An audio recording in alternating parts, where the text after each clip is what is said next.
Hello guys, कैसे हैं आप सब। आई होप कि आप सब बिल्कुल ठीक होंगे एंड सेफ होंगे। तो चलिए हम अपनी स्टोरी को स्टार्ट करते हैं।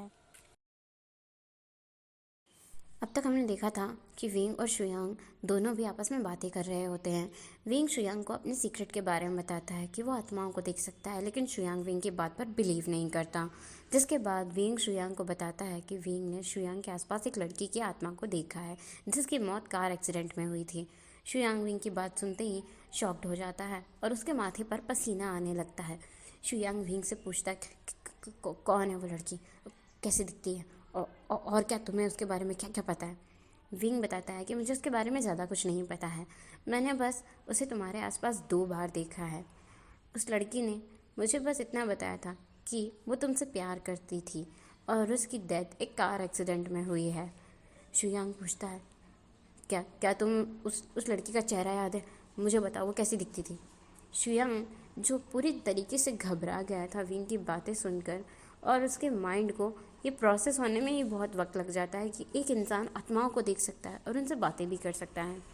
विंग शुयांग को अपने साथ अपने घर लेकर जाता है और शुयांग को एक स्केच बनाकर बताता है कि वो लड़की ऐसी दिखती है। शुयांग जब उस स्केच को देखता है तो उसका पूरा चेहरा पीला पड़ जाता है।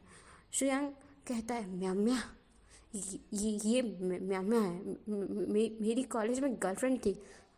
हम दोनों डेट कर रहे थे और एक दिन सडनली मैंने कहा वो मुझसे ब्रेकअप चाहती है। शुयांग रोने लगा था, उसकी आंखों में आंसू थे। विंग उसे काम करवाते हुए विंग उसे रिलैक्स करवाते हुए कहता है प्लीज़ तुम रोना बंद करो, मैं उससे बात करने की कोशिश करूँगा और ये जानने की कोशिश करूँगा वो तुम्हारे आसपास क्यों है। शायद वो तुमसे कुछ कहना चाहती है, शायद उसकी कोई इच्छा अभी अधूरी है जिस वजह से उसकी आत्मा को शांति नहीं मिली है। शुयांग कहता है क्या क्या क्या मैं भी उसे देख सकता हूँ विंग, क्या प्लीज़ प्लीज़ तुम उससे पूछना कि उसने मुझसे ब्रेकअप क्यों किया, मैं अभी भी उसे नहीं भूल पाया।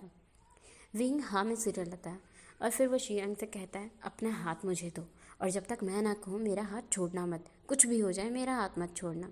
शुयांग हाँ में सिर हिलाता है। विंग शुयांग का हाथ पकड़ता है और कुछ स्पेल्स पढ़ता है, जिसके बाद शुयांग के आसपास बहुत सी चीज़ें हिलने लगती हैं और शुयांग के सामने उसकी गर्लफ्रेंड म्यामा की स्पिरिट आ जाती है। विंग उससे पूछता है तुम बताओ क्यों तुम इसके पीछे हो और क्या तुम इससे चाहती हो।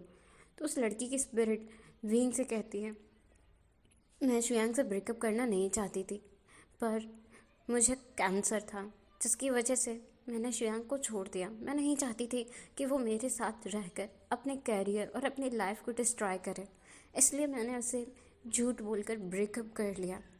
पर शुयांग अभी भी मुझे नहीं भूला, मुझे लगा वो मुझसे नफ़रत करेगा और मुझे भूल जाएगा, फिर किसी दूसरे इंसान को डेट करके अपनी लाइफ को सेटल करेगा। लेकिन इतने साल बीत गए हैं, शुयांग अभी भी नहीं बदला, वो अभी भी मुझसे प्यार करता है, इसलिए मेरी स्पिरिट को शांति नहीं मिल रही। वो लड़की रोते हुए विंग को सब बताती है।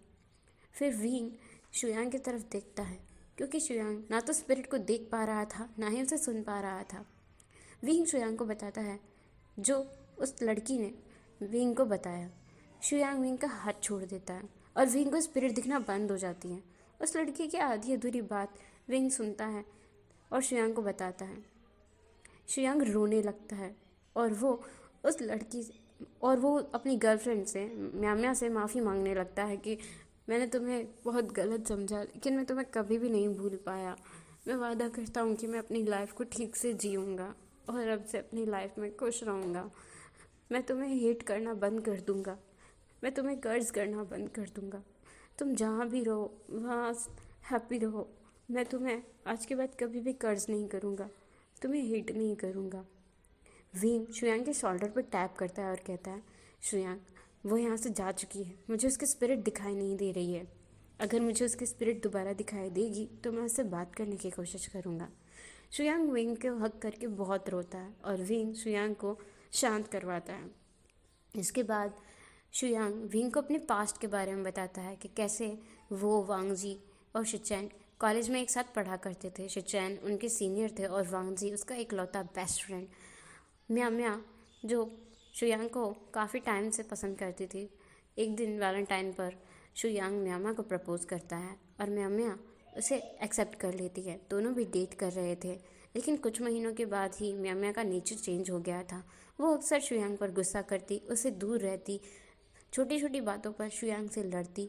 ये सब शुयांग को बहुत अजीब लगता था। उसे लगा था कि उसने किसी गलत लड़की को चूज़ कर लिया है। फिर कुछ महीनों के बाद म्यामा अचानक से उसे ब्रेकअप करके चली गई। उसने कॉलेज आना भी बंद कर दिया और यहाँ तक कि वो जहाँ रहती थी वहाँ से भी घर छोड़कर चली गई। उसके बाद शुयांग ने कभी भी म्यामा के बारे में कुछ पता नहीं लगाया। वो बस म्यामा को हेट करता था कि उसने शुयांग को क्यों छोड़ दिया।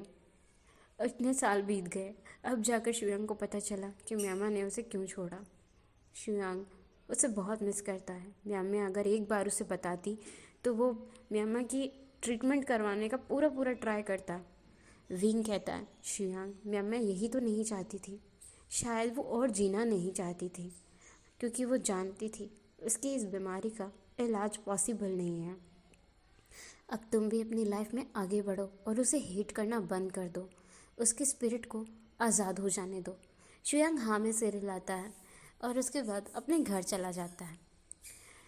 विंग जब सोने के लिए जाता है तो उसे फिर से म्यामा की स्पिरिट दिखाई देती है। म्यामा की स्पिरिट विंग से कहती है, विंग थैंक यू, तुमने मेरी हेल्प की, और हाँ प्लीज़ शुयांग का ध्यान रखना और ट्राई करना कि उसकी लाइफ में कोई एक बेटर पर्सन आ जाए जिसे वो डिज़र्व करता है। Thank you so much. Wing Myanmar का असली फेस देखकर उसे कहता है, तुम बहुत ब्यूटीफुल थी म्यामा। म्यामा उसे अपनी तारीफ़ करने के लिए शुक्रिया कहती है और फिर गायब हो जाती है। विंग एक छोटी सी स्माइल करता है और पूरे दिन की सारी बातों को अपने माइंड में याद करता है, उसने क्या क्या किया और कैसे आज शुयांग को उसका सीक्रेट पता चल गया। पर वो इस बात से खुश था कि शुयांग उसके सीक्रेट को किसी के सामने रिवील नहीं करेगा। और शुयांग के पास्ट के बारे में जानकर विंग थोड़ा सैड भी होता है। उसके बाद विंग सो जाता है। नेक्स्ट मॉर्निंग विंग ऑफिस पहुंचता है और वांग जी को उसका शेड्यूल बताता है। वांग जी को आज एक मीटिंग के लिए गोल्डन कॉल्डन रेस्टोरेंट जाना था, अपने एक इम्पॉर्टेंट क्लाइंट से मिलने के लिए। तो विंग फटाफट से वांग जी के लिए फाइल्स प्रिपेयर करता है और वांग जी और विंग दोनों भी गोल्डन रेस्टोरेंट पहुंच जाते हैं। उनका क्लाइंट पहले से ही विंग और वांग जी का वेट कर रहा होता है। विंग और वांग जी दोनों भी उनसे हैंड शेक करते हैं। सभी लोग साथ में बैठते हैं, मीटिंग का डिस्कशन करते हैं और मीटिंग कंप्लीट होने के बाद शाम को वांग जी और विंग अपने घर चले जाते हैं। हे गाइस, आज के लिए बस इतना ही। अब हम नेक्स्ट पार्ट में देखेंगे कि आगे क्या होता है। तब तक के लिए बाय बाय। और अगर आपको मेरा वीडियो पसंद आता है तो प्लीज़ लाइक करें, कमेंट करें, शेयर करें एंड चैनल को सब्सक्राइब करें। Thank you so much.